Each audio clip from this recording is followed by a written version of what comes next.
Bienvenue sur le live consacré à la DME donc en partenariat avec Monroucou. Je vais inviter Christine, la spécialiste de la DME, qui va pouvoir nous en dire plus.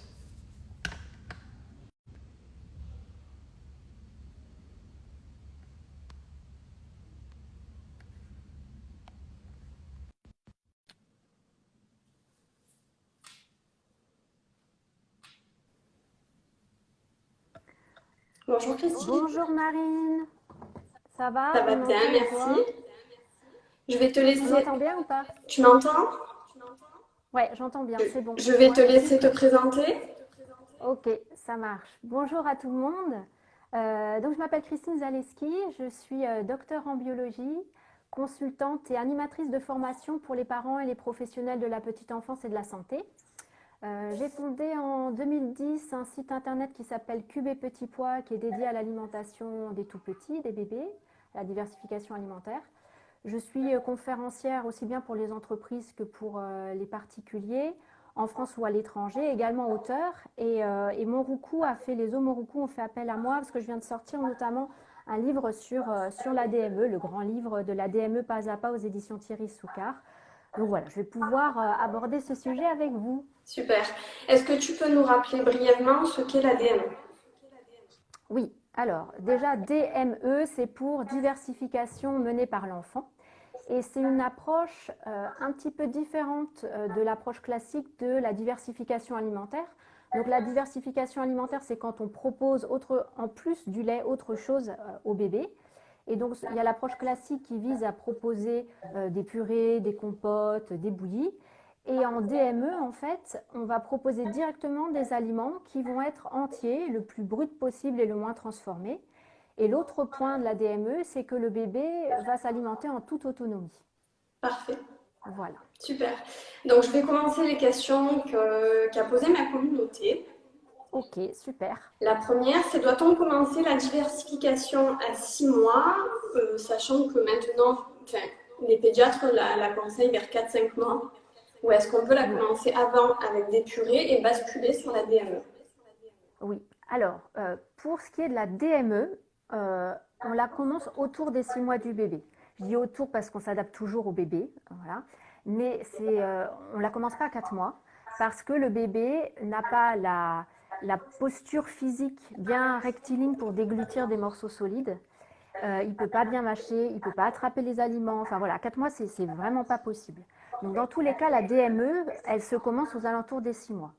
Et après, donc j'ai fait beaucoup de recherches avec mon livre pour essayer de voir s'il était possible de commencer avant par la diversification classique, passer après à la DME ou faire les deux en même temps, etc. Parce que sur la toile, il y avait un peu de tout. Il y a des mamans qui disaient qu'ils le faisaient, d'autres qui avaient commencé et ça ne fonctionnait pas, etc. Scientifiquement parlant, à l'heure actuelle, on n'a aucune étude qui a été menée sur le fait de est-ce que c'est bien de le faire, pas bien de le faire, est-ce qu'il faut commencer par un, on ne sait absolument pas. D'accord. Donc c'est vraiment plus au cas par cas. Donc on peut très bien commencer par la diversification classique avec des purées compotes à 4 mois si le pédiatre le préconise. Et puis après à 6 mois, on voit soit on passe directement en DME, soit on fait les deux en même temps. Voilà. Après, moi, de par mon expérience, parce que ça fait 4-5 ans que en atelier, j'accompagne et en coaching, j'accompagne des parents sur ce sujet-là. J'ai par contre vu que ce qu'il ne fallait pas faire, c'était proposer au cours du même repas une purée que nous, on va donner à la cuillère et des aliments solides. Parce que des fois, le bébé, il va un peu vite, enfin, il ne coordonne pas forcément tous ses mouvements. Et en fait, en proposant les deux au même repas, il peut un peu voilà, pas s'étouffer, mais bon, il ne gère pas très bien la chose. Alors que si on fait la mixte avec l'ADME le lundi et le mardi, par exemple, des purées, qu'on lui donne à la cuillère, ça passait beaucoup mieux. D'accord. Voilà, mais on s'adapte toujours à son bébé. Parfait. Ensuite, on nous demande, donc pour l'allaitement, quand est-ce qu'on doit donner le Oui, sein? Est-ce qu'on le donne avant? Est-ce qu'on oui, le donne après? oui. Alors, déjà parce que comme on est sur le live DME allaitement, on va parler un peu de l'allaitement. Moi, j'adore, en fait, pour moi, quand j'ai commencé à aborder la DME, je trouvais que c'était une continuité parfaite, en fait, la DME de Pour quelle raison? l'allaitement, pour plein de raisons. Totalement. Parce que quand on allaite son bébé, on respecte finalement la satiété de son bébé. Parce que quand le bébé a plus faim, en fait, il tourne sa tête. Enfin, on ne peut pas le forcer à boire plus qu'il ne veut. Et en DME, c'est la même chose, puisque le bébé s'alimente en toute autonomie. S'il n'a plus envie de porter un aliment à sa bouche, il ne le porte plus. Donc je trouvais que ça c'était un bon...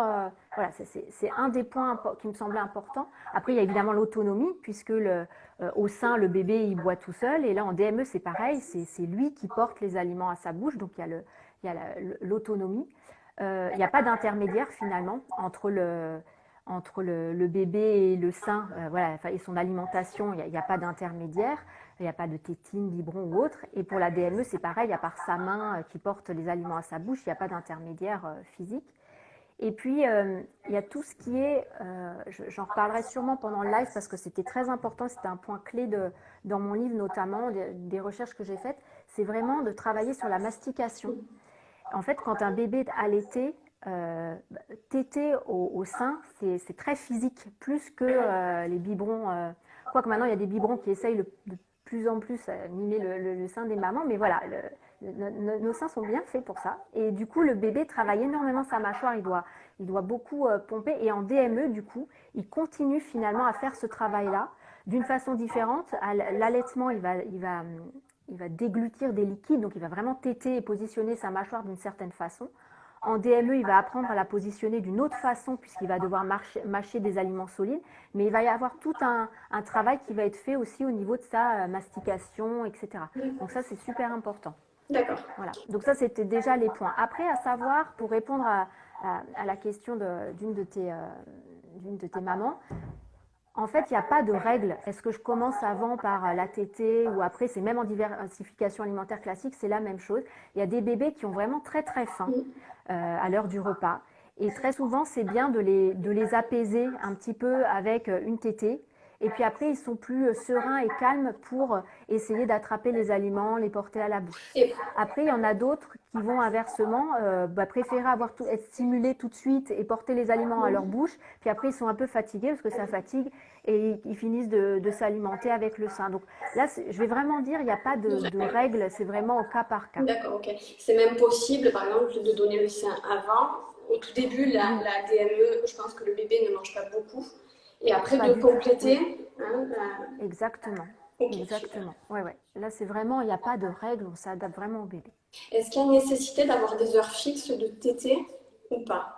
Alors, en général, quand on commence aux alentours des 6 mois la DME, il y a plus ou moins des heures de tétée déjà qui miment plus ou moins les horaires des repas. Donc c'est vrai que après, c'est vrai que au tout début, comme tu le disais, au tout début de la DME, les aliments sont là, ce sont des jouets pour l'enfant. C'est pas du tout à 6 mois. La fleurette de brocoli, elle va être là au même titre qu'un hochet ou qu'un jouet X ou Y. Donc ça va pas le nourrir. Et du coup, même s'il a eu une tétée, je sais pas, à 10h30, 11h, et qu'à midi, vous lui donnez des petits morceaux d'aliments, il va pas avoir son estomac, même si l'estomac est plein, il va quand même pouvoir recueillir des petits morceaux qu'il va pouvoir mâcher, porter à sa bouche, mâcher, mastiquer. Donc c'est vraiment, ça va être progressif en fait. Petit à petit, les horaires vont se mettre aux mêmes horaires que les repas, et en même temps, il va manger plus, donc ça va s'aligner petit à petit. Et on peut donner des légumes et ensuite des fruits au cours de même repas, au tout début? Alors, au tout début, ce qui se passe, c'est qu'à l'heure actuelle, le recul qu'on a sur la DME, c'est une DME qui est plus à l'anglo-saxonne, c'est américain. On a beaucoup de recul là, parce qu'ils pratiquent la DME depuis plus longtemps que nous. Et du coup, même pour la diversification classique, ils ne donnent pas les mêmes choses que nous en termes de quantité, etc. Et c'est vrai qu'on pourrait physiologiquement mettre tous les aliments devant le nez du bébé à 6 mois. Mais je veux dire qu'il n'y a aucun intérêt. Déjà, les premiers jours, il aura du mal à porter juste une fleurette de brocoli. Alors, je vais dire aux mamans, ça ne sert à rien de se mettre en cuisine et de sortir tous les aliments alors qu'il va avoir du mal à porter un bâtonnet de carottes juste à sa bouche. Et on est là vraiment pour éveiller aussi le bébé au goût et l'éveiller aux textures. Et ça se fait progressivement. Ce n'est pas la peine de lui en mettre trop. Voilà. Donc, les premiers jours, c'est vraiment les petits légumes, parce que ça a un côté un peu plus amer, un peu moins sucré, ça va l'intéresser. Et si tout se passe bien, on peut proposer après les fruits. D'accord. Voilà. Mais progressivement, on veut des fois aller un peu vite et lui faire goûter. C'est vrai qu'on peut lui faire goûter de tout, mais pas forcément le premier jour à mettre tout sur la table. Et par rapport aux aliments, dans la diversification classique, on nous demande de donner par exemple des fruits rouges plus tard. C'est pareil pour la DME? Oui. Alors pour tout ce qui est fruits rouges, fruits exotiques, enfin tout ça, on est depuis ces dernières années, les allergologues reviennent beaucoup sur le fait de retarder l'introduction. Même pour les bébés qui sont ce qu'on appelle sur un terrain allergique, si les parents sont allergiques ou autres, tout ce qui est allergie, on est plus maintenant dans le fait de proposer tout au bébé, mais par contre en petite quantité, de cuire les aliments les premières fois si on a un doute, si on a peur ou autre, de les cuire. Même les fruits. Oui, parce qu'il y a une partie des protéines qui peuvent être responsables des allergies. Donc si on a peur, en les cuisant, on va détruire une partie de ces protéines qui sont thermosensibles, donc on réduit le risque potentiel d'allergie.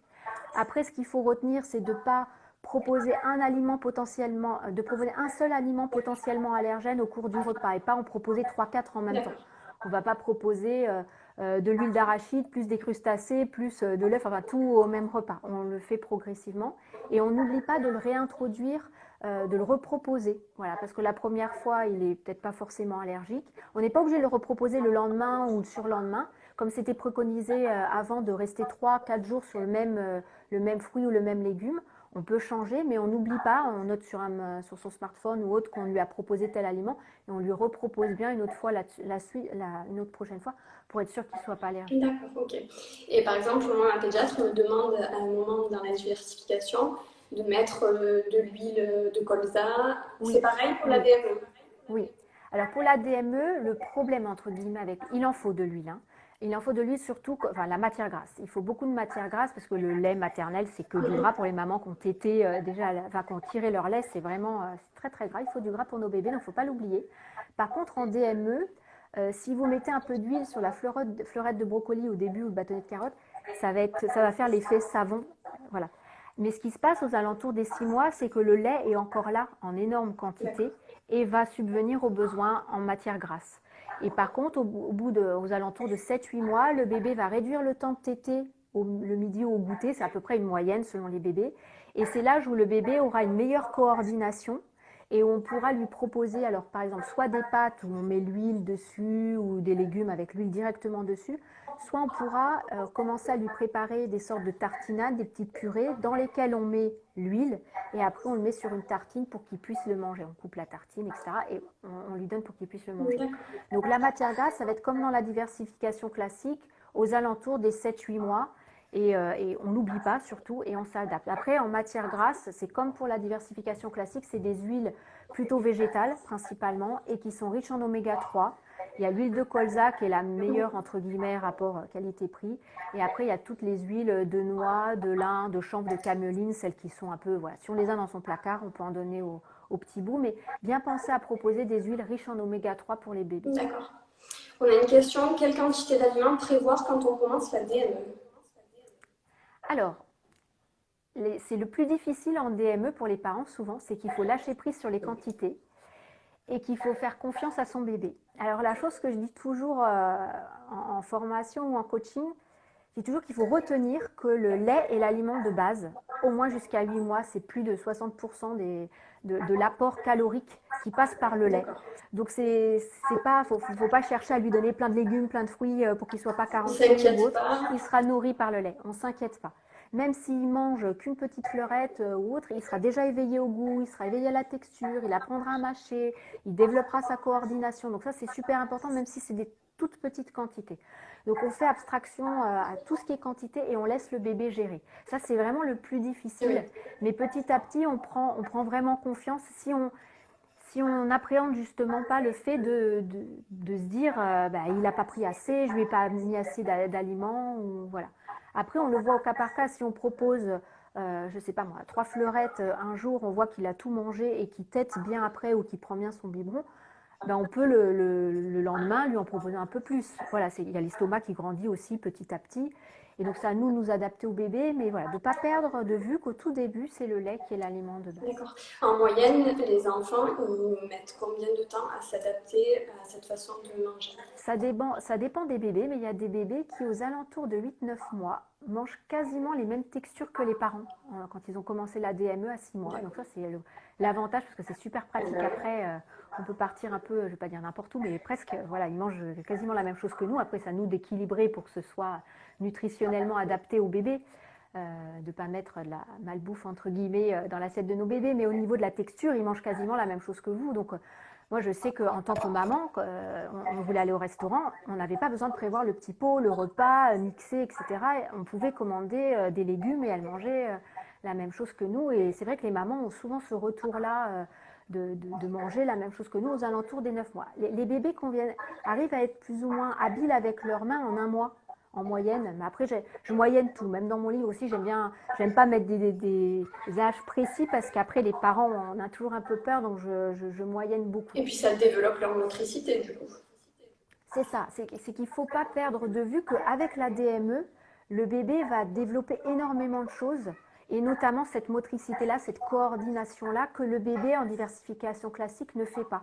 Très souvent, on voit, on le fait, on n'a pas envie que le bébé attrape la cuillère parce qu'on est en train de lui donner et on a presque envie de lui pousser les bras pour lui donner proprement. Donc il faut pas, voilà, il faut lui laisser le temps d'attraper. C'est très, c'est ce qu'on appelle la coordination œil-main-bouche. Il faut déjà que le bébé arrive à visualiser l'aliment. Après il faut qu'il arrive à l'attraper avec sa main. Après il faut qu'il le porte à la bouche. Et pour nous ça semble tellement évident parce que voilà on fait ça depuis. Mais pour le bébé c'est très, ça demande beaucoup d'énergie, beaucoup d'attention. C'est pour ça que le temps du repas il dure pas forcément des heures. Voilà, c'est vraiment, ça peut durer 5 minutes au tout début parce que ça demande énormément d'énergie au bébé au tout début. D'accord. On a une question. Est-ce que pour les bébés prématurés, c'est également 6 mois? Oui. Alors tout ce qui est bébé prématuré, ça dépend de plein de choses. Ça dépend d'où il en est au niveau de sa mastication, déglutition, etc. Donc là, faut vraiment voir. Déjà, il y a l'âge prématuré. Ça dépend en l'âge à laquelle le bébé est arrivé. Il y a les très grands prémas ou autres. Donc il y en a qui prennent vraiment l'âge, qui le décalent. Enfin voilà, ça faut vraiment faire au cas par cas. Mais il y a des bébés prématurés qui ont commencé la DME sans problème à leurs 6 ou 7 mois. Donc c'est vraiment au cas par cas. Mais il n'y a pas d'interdit. Pas du tout. Globalement, il faut qu'ils se tiennent droit. Assis. Voilà. Il faut qu'ils se tiennent. Le plus important, aux alentours des 6 mois, pour voir si le bébé est prêt pour la DME, il faut vérifier qu'il arrive bien à tenir assis, sans maintien au moins 5 minutes. Donc que sa trachée, tout ça soit bien aligné.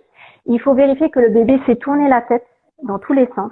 S'il sait tourner la tête dans tous les sens, ça veut dire qu'il a la musculature ici qui est bien, qui commence à être développée pour justement bien commencer les mouvements de la mâchoire, bien porter les aliments après à sa bouche, ouvrir la bouche, etc. Donc qu'il puisse bien bouger sa bouche, ça c'est le plus important. Puis après qu'il s'intéresse évidemment aux aliments. Si à 6 mois vous lui mettez une fleurette, ça l'intéresse absolument pas, il est peut-être pas prêt, on peut attendre un tout petit peu. D'accord.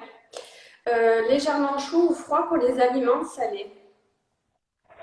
Alors, ça c'est un peu, même en diversification alimentaire classique, c'est bien, je vais répondre une réponse de Normande, mais c'est bien tiède. En fait, si on propose des aliments froids au bébé, il y a quasiment pas de goût. Les aliments froids ont beaucoup moins de goût que les aliments qui sont un peu tièdes. Donc pour rehausser le goût, on va dire naturellement, c'est bien de les proposer de façon tiède. Et après trop chaud, c'est pas bon non plus pour le bébé. Donc je vais dire, si vous préparez des petits bâtonnets de carottes, même si c'est à l'avance, réchauffez-les un tout petit peu pour qu'ils soient tièdes, voilà, et pas trop froid. Alors c'est vrai que là, quand il fait chaud, on a envie de leur proposer des choses froides. Alors de temps en temps, ça peut être pas mal.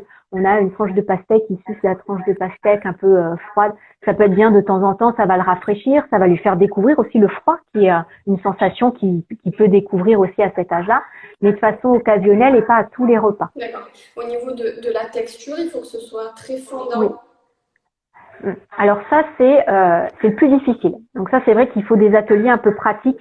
Donc c'est pour ça que j'invite toujours les parents. Moi, je fais beaucoup de formations, même en live, là, avec le confinement, j'en ai fait beaucoup. Et c'est vrai qu'il manque toujours le côté pratique. Voilà, donc là, n'hésitez pas, s'il y a des ateliers pratiques dans chacune de vos régions, d'en faire. Moi, je suis que sur Paris, mais s'il y en a ailleurs, n'hésitez pas à vous renseigner, parce que le côté pratique, c'est vraiment rassurant. Mais sinon, ce que je peux donner comme idée aux mamans, c'est qu'il faut que, si l'aliment est trop cuit, quand le bébé va l'attraper, il va le transformer en purée. Les bébés, ils ont quand même une puissance quand ils serrent, ils vont serrer un objet ou quelque chose. Des fois, au tout début, ils n'arrivent même pas à ouvrir la main, à lâcher l'objet. Donc là, ils vont attraper le bâtonnet de carotte, ils vont le transformer en purée, ils n'arriveront pas à le mettre dans leur bouche. Donc il ne faut pas que ça soit trop cuit, et il ne faut pas non plus que ce soit trop croquant, parce qu'au début, si c'est trop croquant, il n'arrivera pas à croquer. Donc la meilleure chose, c'est soit de réussir à bien piquer le bâtonnet de carotte ou la fleur, enfin le légume avec un couteau et que la lame pénètre facilement. Donc ça, c'est que c'est bien cuit jusqu'au centre. Sinon, c'est nous de l'attraper avec le pouce et l'index. Si on arrive à l'écraser facilement avec le pouce et l'index, et lui, là, c'est que votre bébé arrivera à le faire avec ses gencives. Et sinon, c'est nous de pincer comme ça les lèvres et de voir si on arrive à pincer facilement le petit bâtonnet de carotte qu'on vient de cuire. Sinon, on arrive à le pincer facilement sans qu'il y ait de croquant, c'est que votre bébé arrivera à le faire. Et donc, voilà. Après, ça paraît un peu fastidieux, mais quand on le fait une ou deux fois, on arrive visuellement à savoir avec nos robots de cuisine ou dans notre cuisine à nous, avec notre matériel, on arrive à voir quelle taille il faut donner, combien de temps il faut cuire l'aliment pour que ça ait une bonne texture. J'ai lu qu'il était également possible de donner des aliments crus et non cuits, par exemple des bâtonnets de carottes. Oui. C'est possible. Oui, oui. Au tout début, ce qu'il y a, c'est que tout ce qui est cru, le bébé va plus le sucer que le déglutir. Alors après, il faut faire attention dans les crus, qu'il n'y ait pas des morceaux que le bébé puisse enlever. Par exemple, un des aliments qui est le plus à risque, c'est notamment la pomme. Parce que si on donne de la pomme crue, il y a des morceaux qui peuvent facilement, que le bébé, même s'il a pas, il commence, vers 6 mois, des fois, il y a des bébés qui commencent à avoir des petites dents et qui peuvent racler, il y a des petits morceaux qui peuvent se détacher. Donc, quand on donne des aliments crus, il faut vérifier que la pomme, elle est très dure. Et dans ce cas-là, on peut lui donner, ou un bâtonnet de carotte très dur que le bébé va mâchouiller, sucer pour s'éveiller au goût, c'est super. Après, pour tout ce qui est vraiment crudité, le râpé de carotte ou autre, ça sera vraiment plus tard, vers les 9-10 mois, quand on verra que le bébé arrive vraiment à bien mâcher et à avoir ce type de texture-là en bouche. D'accord, ok. Ensuite, si la crèche refuse de pratiquer la DME, donc on en revient un peu à ce qu'on disait au début, on peut parfaitement donner des purées le midi et le soir basculer sur la DME. Oui. D'accord. Oui. Alors en général, le tout début de la DME, on préconise plutôt de la faire au déjeuner et au goûter. Pourquoi? Parce que le bébé a besoin de beaucoup de concentration. Et c'est vrai que le soir, les bébés sont quand même super fatigués, surtout s'ils vont en crèche. Enfin, déjà les soupes à prendre comme ça, il y a des bébés qui s'endorment sur leur chaise de haute ou dans les bras de papa-maman. Donc avoir l'attention trop tard le soir, c'est difficile. Mais on peut sans problème laisser la crèche gérer du lundi au vendredi en diversification alimentaire classique, purée, compote, etc. Et nous pratiquer en tant que parents la DME le samedi et le dimanche. On peut tout à fait le faire. D'accord. Après, ça nous adapter aux bébés, mais les bébés y arrivent sans problème. Au niveau des risques d'étouffement, on a des chiffres, on a quelque chose? Oui. Alors, donc j'ai cherché un petit peu, parce que, pareil, sur Internet, il y avait un peu tout, les mamans qui disaient non, il s'est étouffé, j'ai arrêté, enfin bon. À l'heure actuelle, les premières études qui ont été faites, alors c'est sur des tout petits groupes, donc c'est pas assez représentatif, mais c'est les prémices des études, montrent qu'il n'y a pas plus d'étouffement en DME qu'en diversification alimentaire classique. Donc c'est vraiment pas, même, quand on parle de morceaux, c'est vrai que la première chose qui vient en tête, c'est étouffement. On pense tout de suite à ça.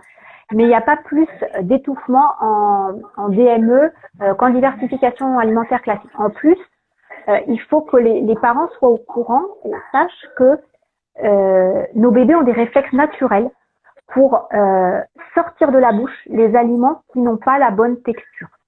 Donc au tout début, quand le bébé naît, il y a le réflexe d'extrusion. C'est un réflexe qui, lorsque les lèvres du bébé sont touchées par quelque chose, le bébé va sortir la langue pour bien attraper le téton. Ce réflexe d'extrusion-là, il est bien quand le bébé voit pas très bien et cherche justement le téton. Aux alentours des 6 mois, il va commencer à disparaître pour justement permettre l'entrée d'autres aliments que le lait dans la bouche. Et aux alentours des 6 mois, il y a un autre réflexe qui va apparaître, qui s'appelle le réflexe gag, le réflexe nauséeux ou vomitif. Il y a plusieurs noms, c'est la même chose. Moi, je l'appelle réflexe gag dans mon livre, j'explique pourquoi, mais voilà, le réflexe gag. C'est un réflexe que nous, on a, qui est très profond dans la gorge. C'est le réflexe qu'on a quand on met nos doigts dans la gorge pour se faire vomir. Il est très très profond au niveau de notre gorge. Chez les petits bouts, ce réflexe-là, il n'est pas si profond que ça, il est à l'entrée de la bouche. Et c'est pour dire que si un aliment qui n'a pas la bonne forme ou la bonne texture, qui est trop sec ou autre, qui passe cette frontière-là, qui est près de la bouche, le bébé va le rejeter. Et des fois, il y a des bébés qui rejettent tellement fort l'aliment qu'on a l'impression qu'ils le recrachent. Mais parce que ça vient vraiment, il y a tous les muscles du diaphragme qui se mettent en jeu et le bébé recrache l'aliment. Et c'est pas parce qu'il l'aime pas, c'est parce que son organisme a dit ça n'a pas la bonne texture, je vais t'étouffer. Remâche-le bien. Souvent, il le rattrape même, il le reprenne sur la table, il le remâchouille et hop, il l'avale. Et les bébés DME ont énormément, stimulent beaucoup plus le réflexe gag. Donc, pendant de nombreuses années, les parents disent, mais c'est parce qu'ils s'étouffent plus en DME. Mais pas du tout, c'est parce qu'ils justement, ils stimulent ce réflexe naturel-là pour apprendre à déglutir et à avaler des aliments quand ils sont au bon format et qui s'étouffent pas. Et ça, tous les mammifères le font dans la nature. Et il y a très peu de mammifères. J'ai discuté avec des vétérinaires du zoo de Beauval pour voir un peu justement comment les animaux, parce que c'est vraiment naturel pour les bébés d'aller vers les aliments solides. Et en fait, ils m'ont dit qu'il y avait quasiment jamais de risque d'étouffement chez les mammifères lambda dans la nature, où c'est vraiment des bébés qui avaient des problèmes X ou Y au niveau de l'oralité, mais il y avait très très peu d'étouffement. Et nos bébés, c'est pareil en fait. D'accord. La nature est bien faite. Et donc tu disais, quels sont les pays qui pratiquent ça depuis quelque temps? Alors en fait, la DME a été, en fait finalement la DME c'est ce qui est pratiqué depuis des millions d'années, finalement partout dans le monde, où en fait la maman elle allaite et puis quand le bébé se sent plus ou moins prêt, il va chipper des trucs dans le plat de papa et maman. Voilà, ça se fait encore dans plein de pays et ça se fait depuis voilà. Mais sinon, depuis plus d'une dizaine d'années, il y a Jill Rapley qui a justement préfacé mon livre, qui est une scientifique qui a justement fait des études sur l'importance de proposer des morceaux au bébé le plus tôt possible et qui a fait un premier livre pour le grand public en Angleterre qui a remporté beaucoup de succès, qui est parti aux États-Unis. Et aux États-Unis, les mamans, notamment les mamans allaitantes, ont beaucoup aimé cette approche-là de la diversification alimentaire et l'ont beaucoup pratiqué. Donc c'est pas mal parti aux États-Unis, au Canada, enfin Amérique du Nord. Et là, depuis 4-5 ans, c'est en train d'arriver en France et du coup en Europe et de se développer.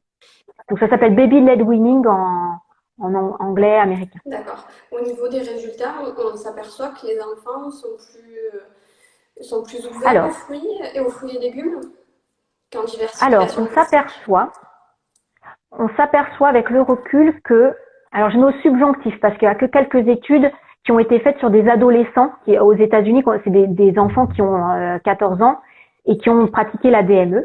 Donc c'est les toutes premières études qui montrent qu'en fait, ce sont des personnes qui souffriraient moins d'obésité parce qu'ils réguleraient mieux leur satiété. Parce qu'en fait, ils n'ont jamais été forcés à finir un petit pot alors qu'ils n'en voulaient pas, parce qu'il reste 2-3 cuillères, si tu finis, on est habitué à finir son assiette. Alors que des fois, le bébé, il a pas faim, il veut pas des 3-4 cuillères qu'on veut lui faire finir. Donc je mets au subjonctif, mais ça montrerait ça.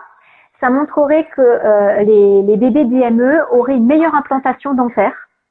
Parce que chez les bébés, les bourgeons des futurs dents adultes sont déjà là, tout petits mais sont déjà là. Et les bébés qui mâchent des morceaux de façon plus précoce implantent mieux tous les bourgeons des futurs dents. Donc ils auraient moins les dents un peu de guingois. Voilà, donc ça ce serait important. Donc c'est pour ça, même en diversification alimentaire classique, je dis toujours aux parents de ne pas hésiter à introduire les morceaux le plus tôt possible, de pas forcément faire des purées super lisses très très longtemps, mais pas hésiter à réintroduire des morceaux, même s'ils veulent pas pratiquer la DME, à 9-10 mois de déjà proposer des choses juste écrasées à la fourchette ou vraiment de donner une consistance aux aliments le plus tôt possible quand le bébé les accepte.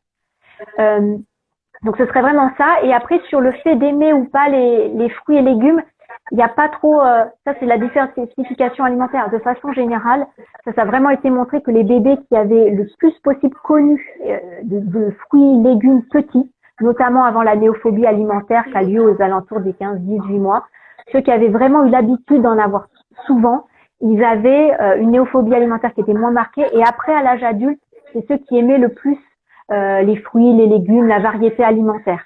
Donc ça n'a pas spécialement été montré en DME, mais il n'y a pas de raison que ça ne suive pas le même chemin. D'accord. Et est-ce qu'il faut proposer un même aliment plusieurs jours d'affilée ou pas forcément? Pas forcément. Le mieux, c'est de changer comme en diversification alimentaire classique. les études ont montré qu'en fait, finalement, si on reste 3-4 jours sur le même aliment, au bout d'un mois, le bébé n'a pas goûté à tant d'aliments nouveaux que ça, au bout d'un mois.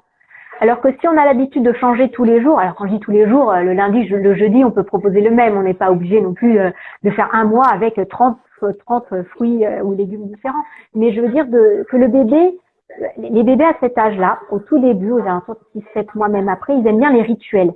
Et si on commence à proposer très souvent la même chose, le jour où on change, c'est plus difficile pour eux de changer, d'avoir quelque chose de nouveau.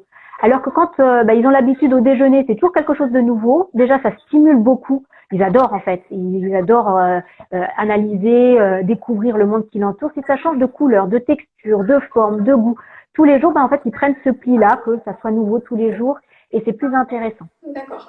Et au niveau des protéines, comment ça se passe? La viande, oui. Les œufs? Oui.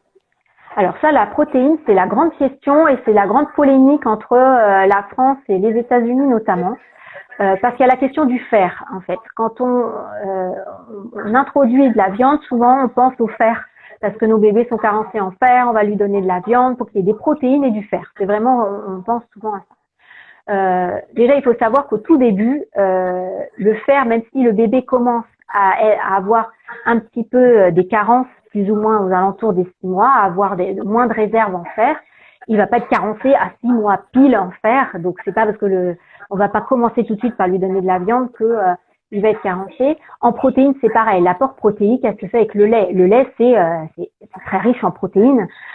Donc du coup, il n'y a pas il y a pas de peur à avoir sur les carences protéiques ou au tout début les carences en fer.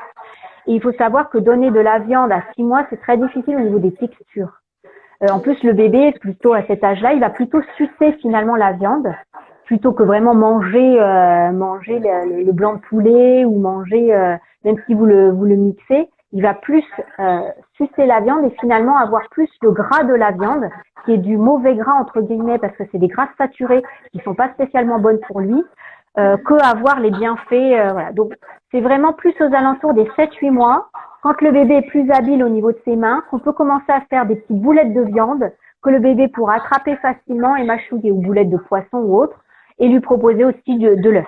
Voilà, tout ça en omelette, faire des lanières, des petites bandes d'omelettes que le bébé peut attraper. Voilà, tout ça, c'est aux alentours des 7-8 mois. À 6 mois, on est vraiment plus dans l'accompagner pour sa coordination, sa déglutition, etc. Et après, vers 7-8 mois, on élargit tout son panel de famille alimentaire en lui proposant tout le reste. Est-ce qu'il y a des aliments où on doit faire spécifiquement attention? Alors, on parlait des allergies, donc il y a tous ceux qui sont potentiellement à risque d'allergie, on fait attention. Après, tous les aliments qui vont avoir plus ou moins la taille de la trachée, donc qui est petit et rond, voilà, on donne pas des petits pois entiers tout de suite à 6 mois, déjà il n'arrivera pas à les attraper et on lui donne pas forcément, ou on adapte complètement la façon pour lui proposer tout ce qui est rond comme ça. Et les choses auxquelles on pense pas forcément, c'est tout ce qui va être comme les feuilles de salade, les choses qui collent au palais, tout ce qui est un peu qui peut coller au palais.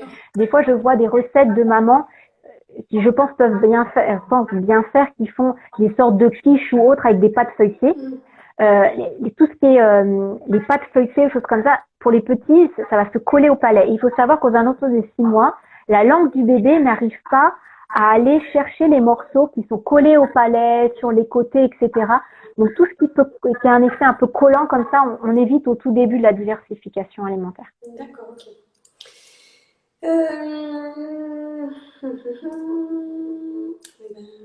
Je vais répondre à la question me concernant, si tu permets, Christine. Oui. Bien sûr, je suis là pour ça. Donc, juste pour dire que moi, en effet, je suis quelqu'un qui mange, je pense, assez sain. C'est une habitude que mes parents m'ont donnée. Et en effet, dans ma famille, on a souvent eu l'habitude de donner des morceaux.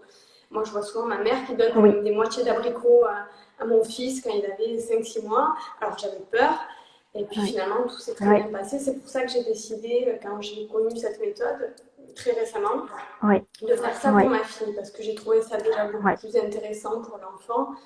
De toucher les textures, d'avoir le goût, parce que toujours lisse en purée, bon, c'est un peu...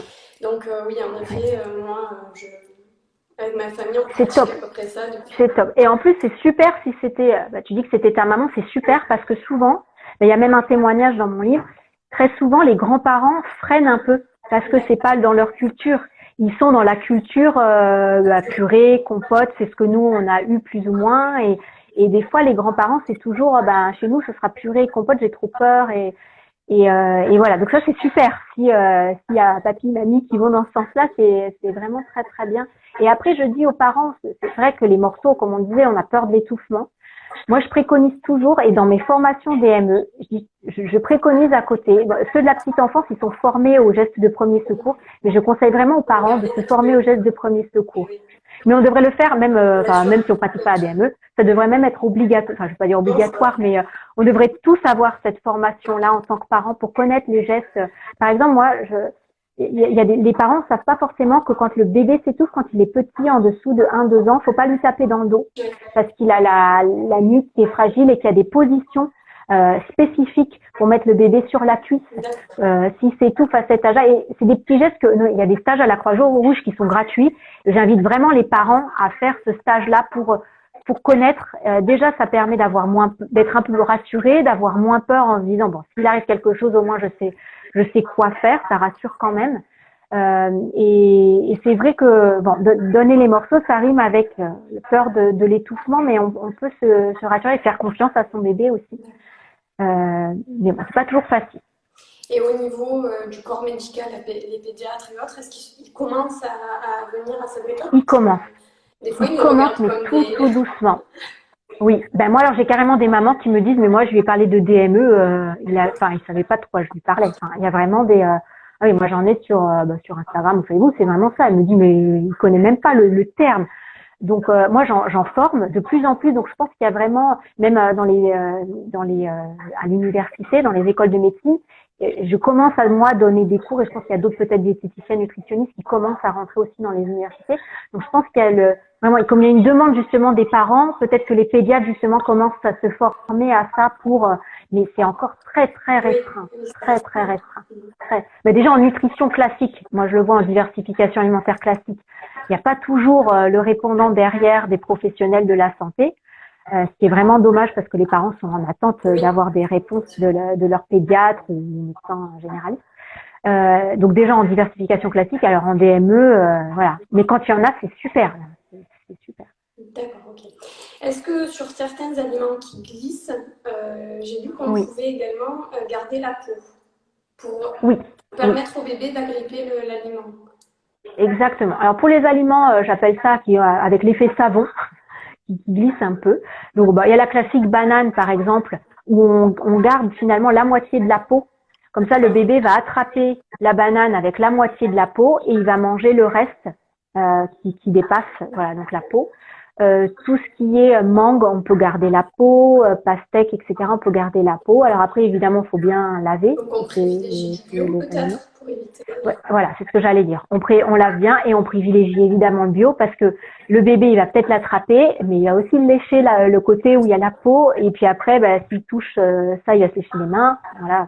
Donc vraiment le plus possible du bio et bien le laver. Avec une attention particulière.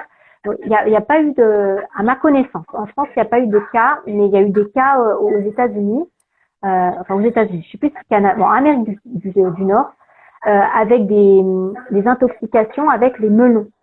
Parce qu'il y a des parents qui ont laissé le melon avec la peau, et en fait la peau du melon, le melon charentais, elle est un peu grainée, enfin il y a des petites, le melon il pousse sur le sol, donc il y a des bactéries du sol qui se mettent dans les petits, c'est pas comme la pastèque ou le melon jaune qui est tout lisse où on peut bien nettoyer, il y a vraiment des petits, alors je préconise vraiment d'enlever la peau du melon charentais et éventuellement avec une fourchette de strier le melon pour qu'il soit moins lisse, moins savonneux comme ça. Et la mangue c'est pareil, soit on laisse la peau, soit on enlève évidemment le noyau de la mangue, mais on peut strier avec une fourchette ou un petit couteau pour que ça soit moins glissant. Mais c'est vrai, même l'avocat, il y a des parents qui laissent la peau et je préconise de laisser la peau ou alors couper l'avocat. Moi, j'aime bien faire un cube en laissant le noyau au milieu. Le bébé, il va pas avaler le noyau d'avocat, il est tellement gros. Donc on fait un gros cube et comme ça le bébé arrive facilement à attraper le cube d'avocat et le léchouille. Donc il y a vraiment des petits. En fait, ceux qui ont le plus travaillé sur la coordination du bébé, enfin tout ce qui est motricité du bébé, c'est les constructeurs de jouets. Parce qu'ils ont dû travailler sur comment le bébé attrape les jouets. Et c'est vrai des fois de faire des découpes d'aliments de la même forme que certains hochets ou petits jouets pour bébé, ça donne des idées comme ça, des cubes, des choses, des anneaux avec un trou, des choses faciles à attraper. D'accord. On a donc la question qui, tout à l'heure pour la crèche, donc on disait que Oui. c'était pas grave de mixer les deux, hein, je le répète. Non, mais sinon après je sais qu'il y a des mamans qui ont vraiment fait la demande pour leur nounou, parce qu'il y a les crèches, mais il y a les nounous aussi. On peut très bien demander à sa nounou de se former si elle souhaite le faire. Elle y a le droit, elle a le droit à la formation. Donc elle peut très bien suivre une formation d'une journée ou deux sur la DME et comme ça après la pratiquer avec votre bébé ou vous faites même la formation avec elle si vous voulez, elle ou lui. Donc les nounous peuvent être formés et les crèches, je sais qu'il y a des crèches qui veulent pas du tout, qui prennent pas, qui veulent pas parce que qu'il y ait un seul bébé qui pratique la DME, elles doivent s'occuper de lui et puis les autres qui fassent autre chose, c'est trop compliqué.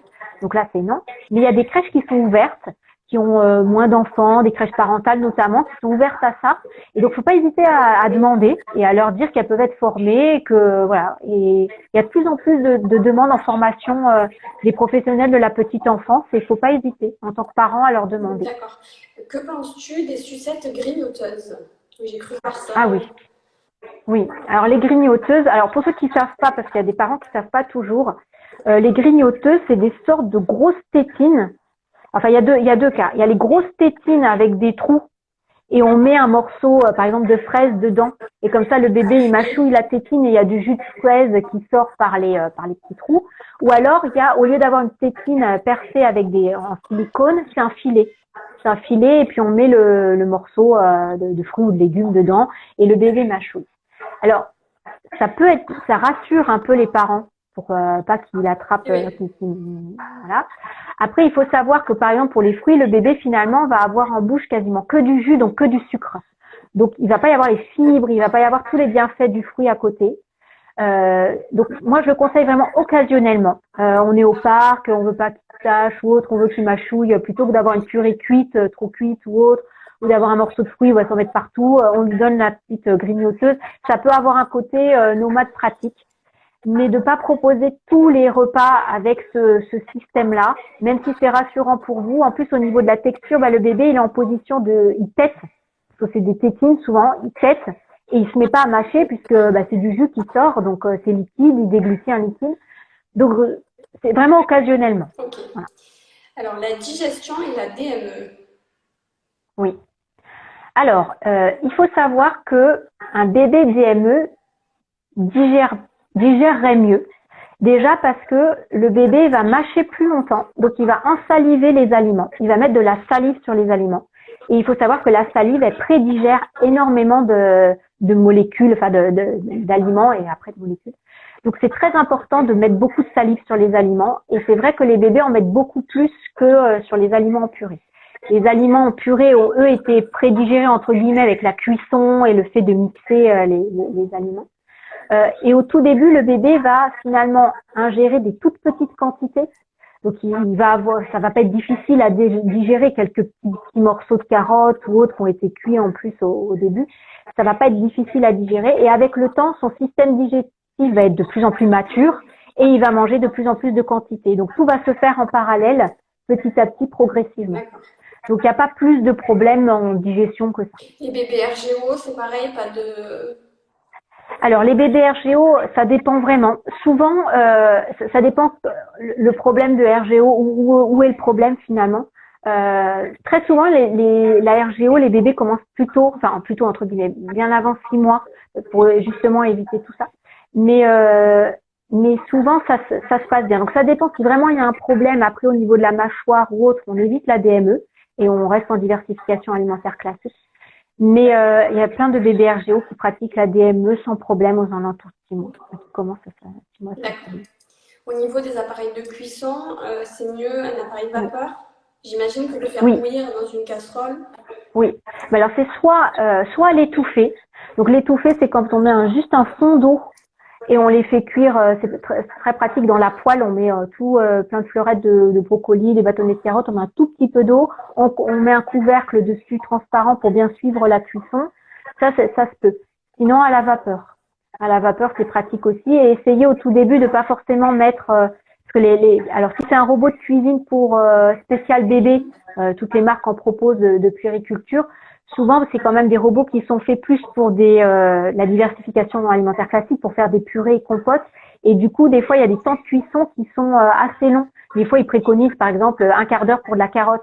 Et un quart d'heure pour de la carotte en DME, des fois, ça peut être trop selon la taille de vos bâtonnets, mais ça peut être trop. Donc là, il faut vraiment s'adapter au temps de cuisson en fonction de votre appareil.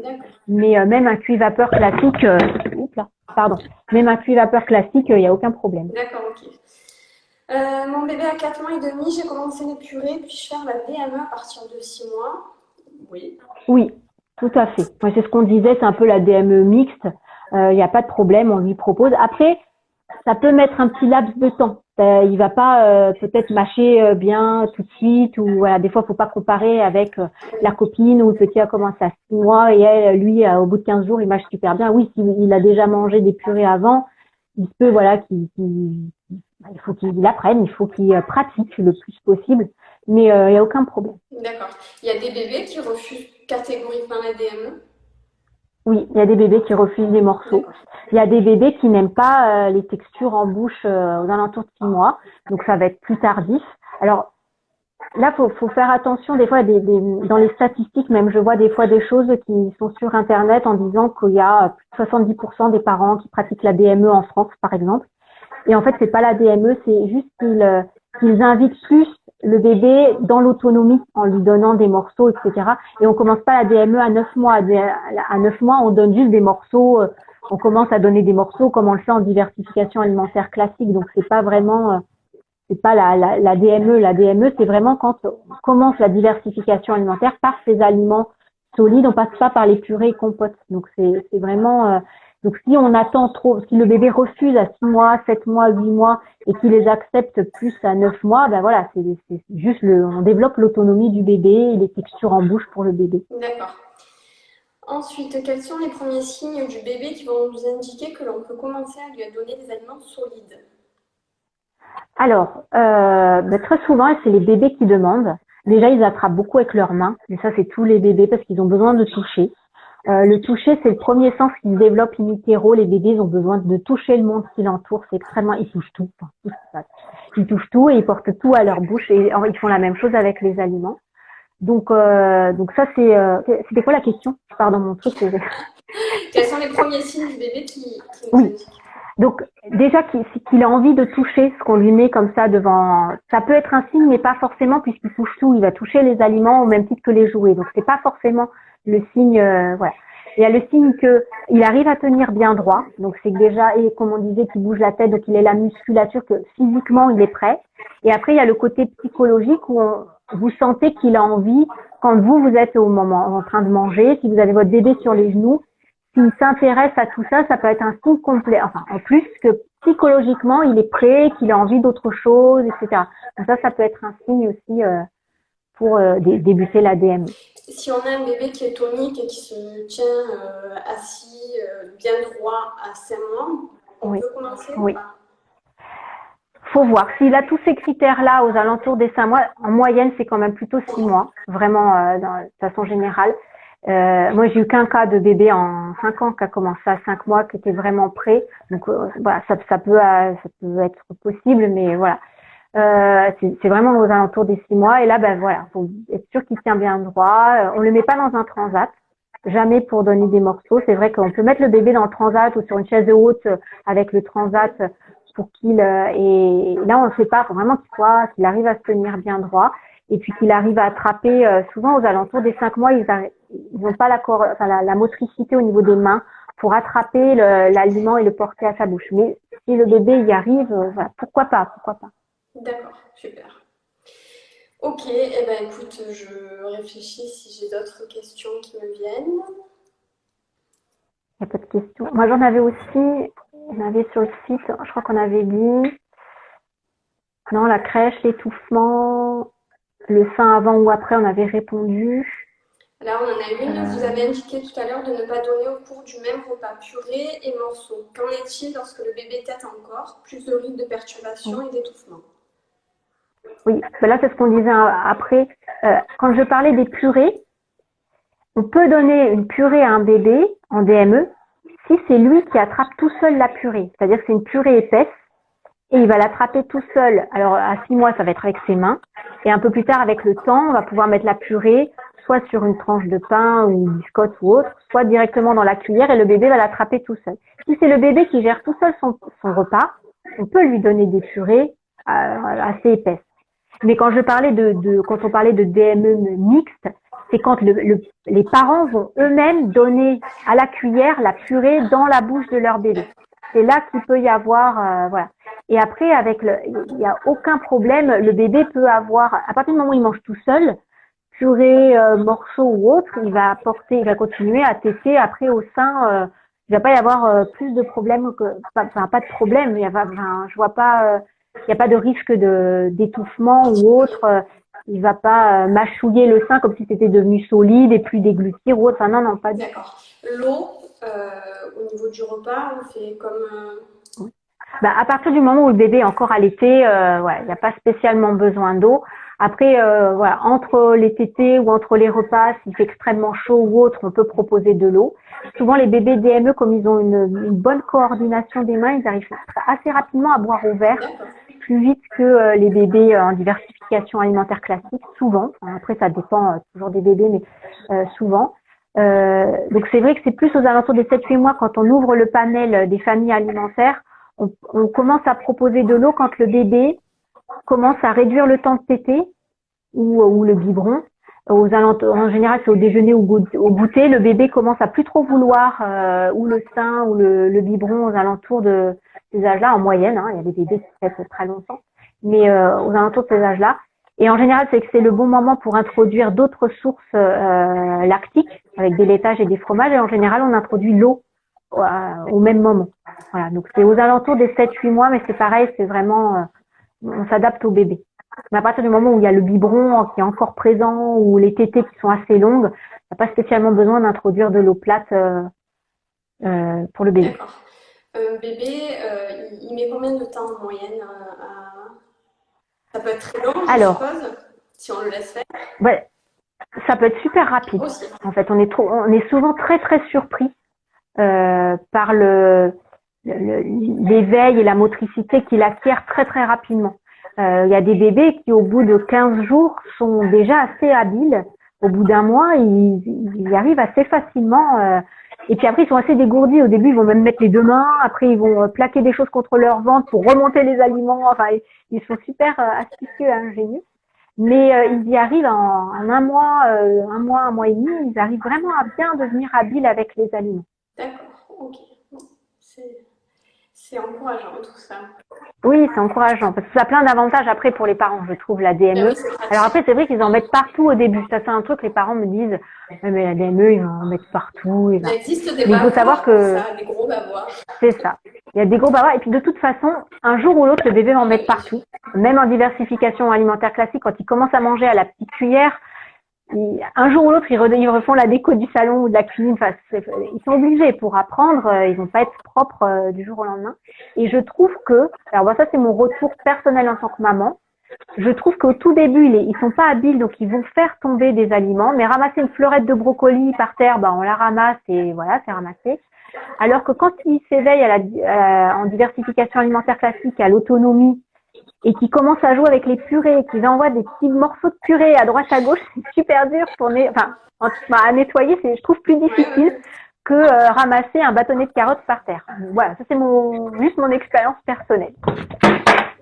Alors, faut-il prévoir plus niveau quantité s'ils les en mettent partout? Alors, après, c'est à vous en tant que parent de voir de gérer. Si vous voyez qu'il n'y arrive pas au tout début et qu'il en fait tomber et qu'il n'a pas réussi, vous lui en remettez d'autres sur sa tablette ou près de lui pour qu'il réessaye. Après, des fois, il peut repousser des aliments parce qu'il a plus faim, parce qu'il est fatigué, parce qu'il a plus envie, et du coup, l'aliment tombe par terre. Et c'est pas parce qu'il était pas habile, c'est parce qu'il en veut plus. Donc ça, c'est à nous en tant que parents d'essayer de capter ces retours-là du bébé, de voir si c'est parce qu'il a plus faim, si c'est parce que il a pas réussi. C'est l'échec, mais il réessaye. Voilà. Donc c'est à nous de voir. Mais comme je le disais tout à l'heure, s'il arrive à manger les 3-4 bâtonnets de carottes, plus la TC ou le biberon après, et ben le lendemain, on essaie de lui en proposer, on augmente un peu la quantité. C'est à nous, voilà, d'adapter, en gardant en tête que faut pas que les quantités de lait diminuent. Il y a une maman qui me disait, qui m'avait envoyé une fois un commentaire en me disant c'est super, j'ai commencé la DME, il m'a mangé 5-6 bâtonnets de carottes. Bon, après il a pas bu son lait. Je lui dis non, faut vraiment, le plus important c'est le lait à 6 mois. Donc même si votre bébé est un petit glouton qui prend tout, qui y arrive bien, hop, qui mange tout ce que vous lui avez mis sur la tablette et après il prend pas son lait, là faut faire attention. Vaut mieux lui donner moins de légumes et de fruits à 6 mois et qu'il prenne son lait que de le laisser tout manger et qu'il prenne pas son lait après. D'accord. À quel moment peut-on introduire des fourchettes ou cuillères? Alors là, ça dépend vraiment du bébé. Il y a des bébés qui, aux alentours de 9 mois, arrivent bien à gérer. Alors un bébé en DME, on lui pré-remplit la cuillère. C'est-à-dire on lui achète une petite cuillère adaptée à ses mains, donc des petites cuillères, juste pour lui. On lui met la purée, ou des petits aliments en morceaux dans la cuillère, et c'est lui qui va l'attraper et porter la cuillère à sa bouche. Après, on peut lui proposer des cuillères, mais ça va plus être des objets pour sucer finalement. On va lui mettre, il y a des petites cuillères spécifiques. Je vais pas citer de marque, mais il y a des cuillères avec des trous au milieu où le bébé, en fait, voilà. Et il y a plusieurs marques qui en font maintenant. Et en fait, finalement, on va pouvoir lui racler avec une purée, un yaourt ou autre, et lui donner la petite cuillère et il va sucer la petite cuillère plus qu'il ne va l'utiliser vraiment comme des couverts et faire le mouvement qu'il peut faire avec une cuillère. Le mouvement vraiment de la cuillère, c'est aux alentours de 9-10 mois pour les bébés. Et après, je dis toujours aux parents, il y a la cuillère, mais finalement, les bébés, ils arrivent bien à la fourchette, en fait. Parce que la fourchette, ils piquent, et après, les aliments, ils tombent pas, quand ils ont bien piqué, et c'est pour ça que je dis aux parents de faire attention et de prendre des fourchettes qui ont quand même des piquants. Parce que pour les bébés, souvent, on fait des cuillères qui sont super rondes pour pas qu'ils se blessent. Et en fait, les fourchettes qui sont rondes, ils n'y arrivent pas. Ça sert quasiment à rien. Oui, c'est ça. Je dis vraiment aux parents. Après, on fait en fonction de son bébé. Si la fourchette, vous voyez que votre bébé il bouge énormément et qu'il peut se blesser, on lui propose pas de fourchette à bout assez pointu. Mais si on voit que le bébé est assez calme et persévérant et qu'il arrive bien à piquer avec une fourchette, c'est des fois plus facile de manier la fourchette que la cuillère. Mais là, c'est vraiment au cas par cas. Ok. Y a-t-il des astuces pour donner des aliments qui ne peuvent pas être consommés sous leur forme classique? Petits pois, lentilles. Voilà. Alors, par exemple, tout ce qui est petits pois, c'est très bien de les proposer en purée très épaisse. Les purées en petits pois cuits, si on enlève bien l'eau de cuisson, ça fait vraiment des purées qui sont très épaisses. Et là, les petits bouts, ils arrivent à les porter à la bouche. Après, quand ils sont un peu plus grands, on peut les mettre en tartinade sur du pain grillé ou des biscottes ou autre.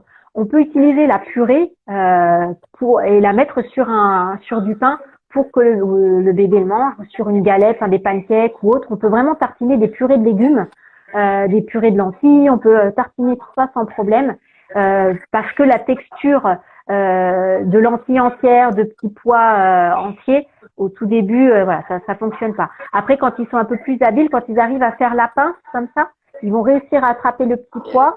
Et les premières fois où les myrtilles, par exemple, faut pas les proposer rondes, c'est à nous de les écraser un peu. On les écrase, on les pré-écrase, et comme ça, ils arrivent plus facilement à les attraper et ils s'étoufferont pas parce que ça sera déjà un peu écrasé. Super. Bon, écoute, Christine, je crois qu'on a fait le tour. Merci. Super. Merci à toi. Si on a besoin, s'il y a besoin, vous laissez des commentaires. J'essaie le plus possible de répondre. Je sais qu'il y a des personnes qui ont posté des questions sur les Omoroku ou sur Cube Petit Pois. J'essaie de répondre en même temps à tout, mais n'hésitez pas à laisser des commentaires et j'y réponds sans problème. Bon, merci à tous et bonne soirée. Merci beaucoup. Au revoir, Marie.